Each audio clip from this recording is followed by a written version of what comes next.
acting into the activities of others so that new forms of thinking, talking, recalling, feeling get created between us.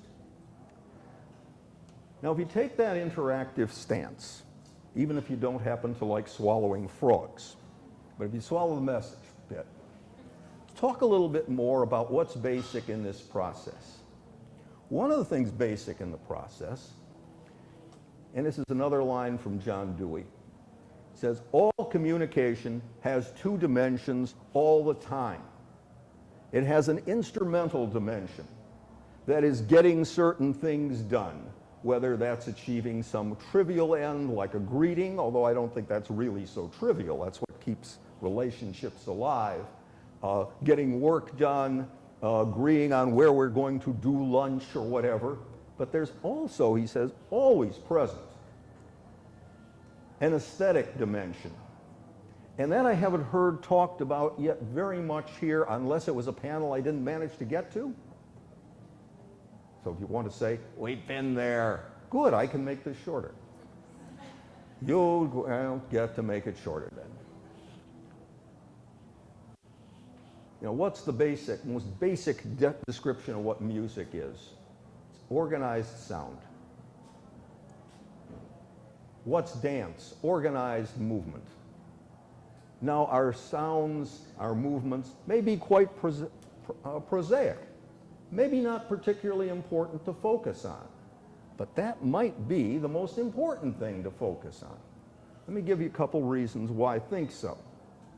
First of all, working in an organization that does not create exciting moments when you can say, that's it, I've got it, is a dull place to work.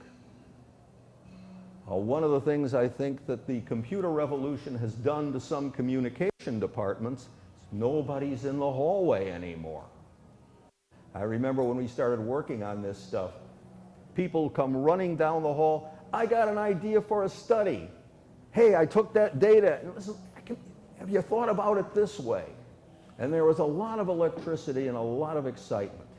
And I think some departments are able to rekindle that in new ways, and that makes department life useful, enjoyable, makes it human, in other words. Now that's very crucial, that we are able to somehow create such moments. Think about a product marketed. What is the experience beyond the instrumental with the product that you have when you deal with it? And I think there's a lot of advertising that's about exactly that. What's the feel that you hope people will learn to have when they deal with the object? So I don't want to ignore the aesthetic dimension. And sometimes, as with a product, that might be the most important thing it has in terms of getting people on board with a new way of doing things, like adopting an IMC approach, to have people excited by it, participating in it, finding working that through an exciting, invigorating way to go, may be the most important matter in terms of getting people to try something new. Now, I told you we started with very different sets of applications. Let me give you the most extreme case I know. And this does not come out of marketing, but I hope you'll see some application to it. This was a case in London, and I was behind the one-way glass on this one, and there was an apprentice family therapist asking this couple all kinds of good questions. They said, we want a divorce. And so he starts asking them questions and getting things like this. Husband says, she is a wonderful mother. She has the most wonderful values that she imparts to them. She's great with the kids.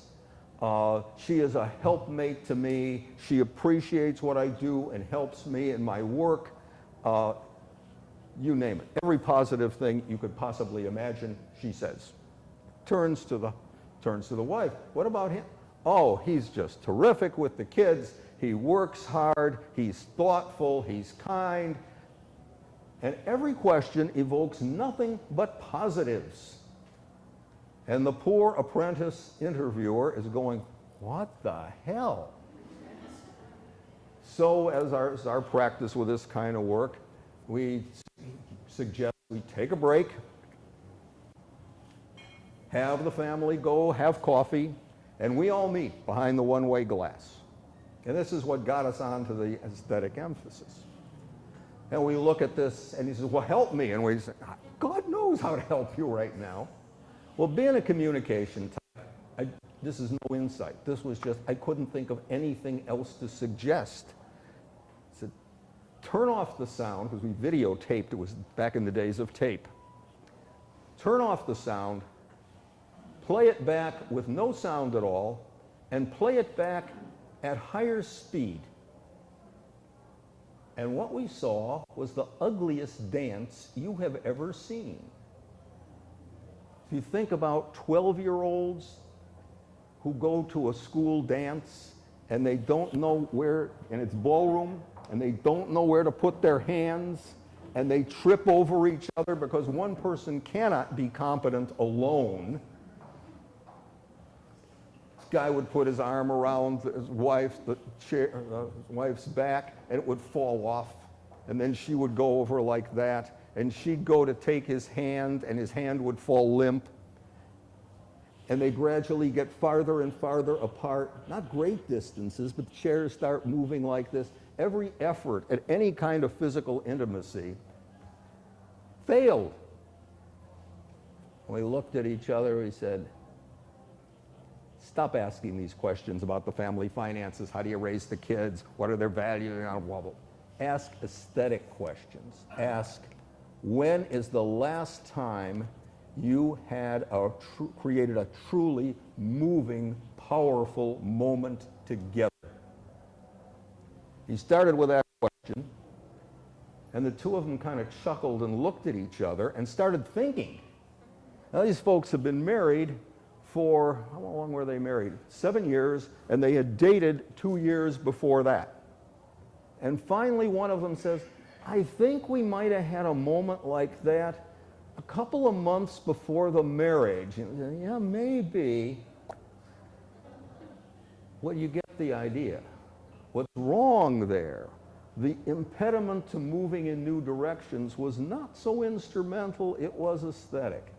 And ever since, we have been careful not to assume that the aesthetic dimension is the thing to go for in every situation. It is not. But to look at what kinds of excitement come out. Now we turned again to one of our favorite sources, that is John Dewey, and his interesting 2 works on aesthetics. One is Art as Experience.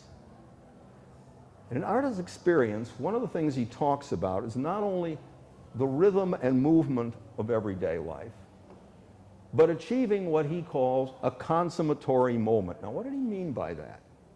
He says it's a moment in which all kinds of possibly desperate strands somehow get united. In music, there are all kinds of examples. You think about the last movement of Beethoven's Ninth Symphony. It's kind of roiling stuff,